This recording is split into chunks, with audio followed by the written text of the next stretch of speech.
జిల్లాలను డెవలప్ చేస్తామన్న సీఎం చంద్రబాబు వ్యాఖ్యలకు మాజీ మంత్రి కన్నబాబు కౌంటర్ ఇచ్చారు. జగన్ మావిగన్ ప్రతిపాదనతో చంద్రబాబు వెన్నులో వణుకు పుడుతోందని విమర్శించారు.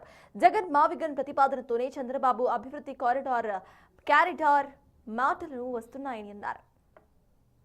తయారు చేస్తున్నాను 3 ప్రాంతాలు, ఒకటి విశాఖపట్నం కేంద్రంగా వెస్ట్ గోదావరి వరకు, అమరావతి కేంద్రంగా ప్రకాశం వరకు, అదే మరిగా తిరుపతి కేంద్రంగా రాయలసీమ ప్రాంతం అంతా అభివృద్ధి చేస్తాం. 3 మెగా సిటీలు వస్తాయి.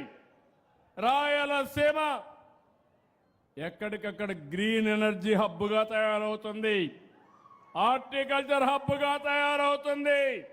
నాలెడ్జ్ ఎకానమీకి చిరునామా మన రాయలసీమని మరొకసారి విజ్ఞప్తి చేస్తున్నా.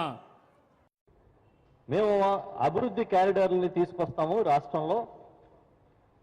ఇటు శ్రీకాకుళం నుంచి వెస్ట్ గోదావరి వరకు ఒకటి, ఆ తర్వాత కృష్ణా గుంటూరు అవన్నీ ఒక కారిడారు, మళ్ళీ ప్రకాశం నెల్లూరు అదంతా ఒక క్యారిడర్గా వస్తుంది, రాయలసీమ అంతా ఒక క్యారిడర్గా వస్తుందని చెప్తా ఉన్నాడు ఆయన. అంటే జగన్మోహన్ రెడ్డి గారు మాట్లాడిన ఒక గ్రోత్ క్యారిడర్ అనే ఒక పదం వాడితే మీకు గుబులు పుట్టి ఇప్పుడు రాష్ట్రం మొత్తాన్ని అన్ని ప్రాంతాలని గ్రోత్ క్యారిడర్గా డెవలప్ చేస్తామని చెప్పే పరిస్థితికి మీరు వచ్చారు. జగన్ పవర్ ఏంటనేది ఈ ఒక్క ప్రెస్ మీట్తోనే ఈ రాష్ట్రం మళ్ళీ మరొకసారి తెలుసుకుంది. చాలా మంది రకరకాలుగా ట్రోల్ చేస్తున్నారు.